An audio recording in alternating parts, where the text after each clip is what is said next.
Kenneth Kaunda, out of politics for almost 2 decades, but still singing the freedom songs that defined a movement. It was a continent where indigenous people had begun to realize that's not how God meant them to live. This week on African Voices, one of modern Africa's founding fathers, Zambia's first Prime Minister and President, Kenneth Kaunda.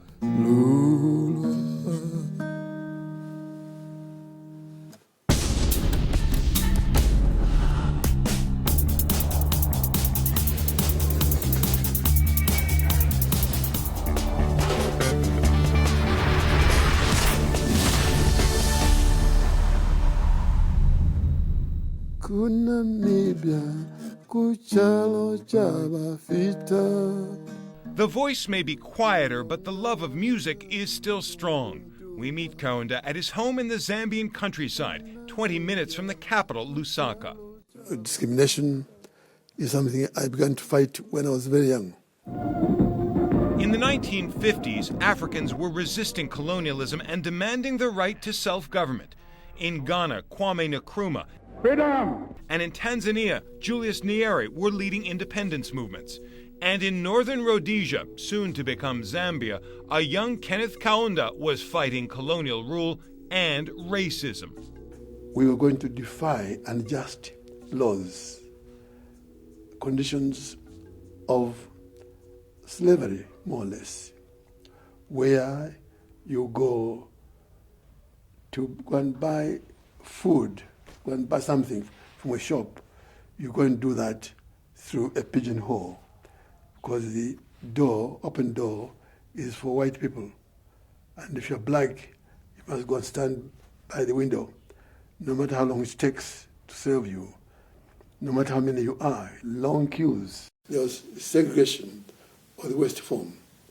We followed Mahatma Gandhi's teaching here, and we decided to fight our struggle, to follow up on our struggles using methods of non-violence. In 1958, Kaunda was elected leader of a new political party, the Zambian African National Congress. It was promptly banned by the British authorities, resulting in his arrest and imprisonment in March 1959.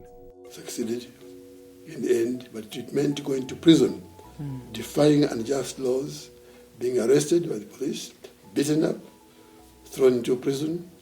You come out, you still continue. And we did this, and indeed in the end, thank God, we succeeded. We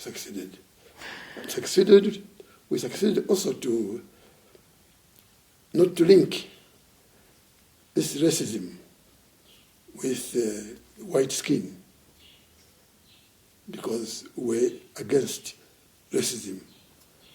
We did not want to become independent, but racists, black racists.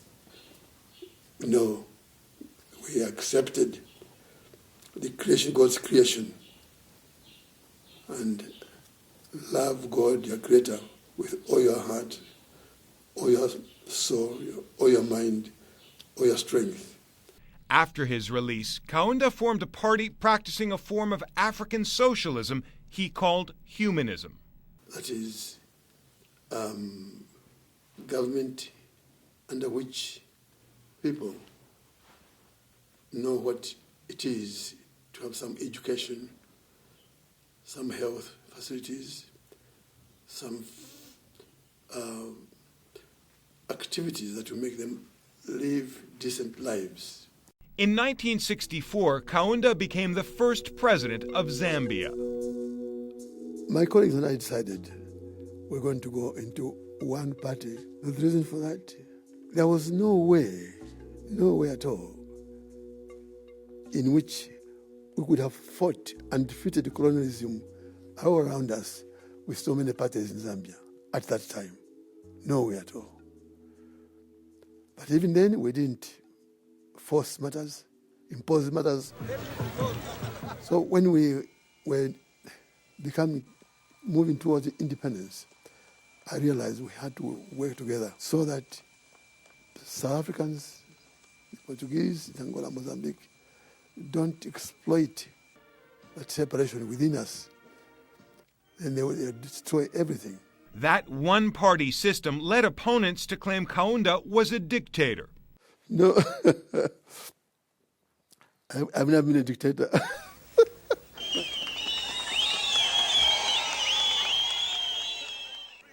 But even then I knew that it wasn't the best thing to do.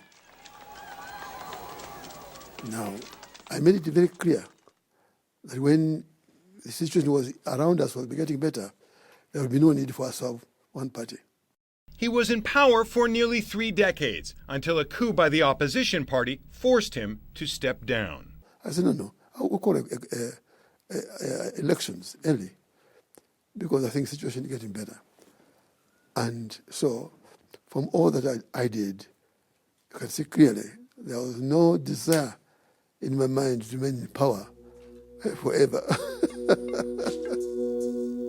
Soon after he came to power, Kaunda nationalized Zambia's copper mines, the lifeblood of the economy. But not everything went according to plan. It was a difficult situation. We had to do that. One day I met one of the managers, lower level managers of the mines. I asked him now, how long do you think it would take for an African to get to your level? He looked up there and looked very wise and said, it took some 16 years. This was 1968. Now I said, now look, 16 years, where are we going to be by that time? There were things like that which was still part of the oppressive system that was there under colonialism, drove my colleagues and myself to do what we did. I don't think we had, in that situation, a choice in the matter. Today I would have used different methods, but at that time I think it was the right thing to do. But by the time he left office, the Zambian economy was in poor shape, battered by low metals prices and mismanagement. Zambians were worse off than at independence, and the country's debt had skyrocketed. But throughout his life, Kenneth Kaunda has remained true to guiding principles. Up next, Kenneth Kaunda, man of faith. Love your neighbor as you love yourself. No more messages central. It's more central than that.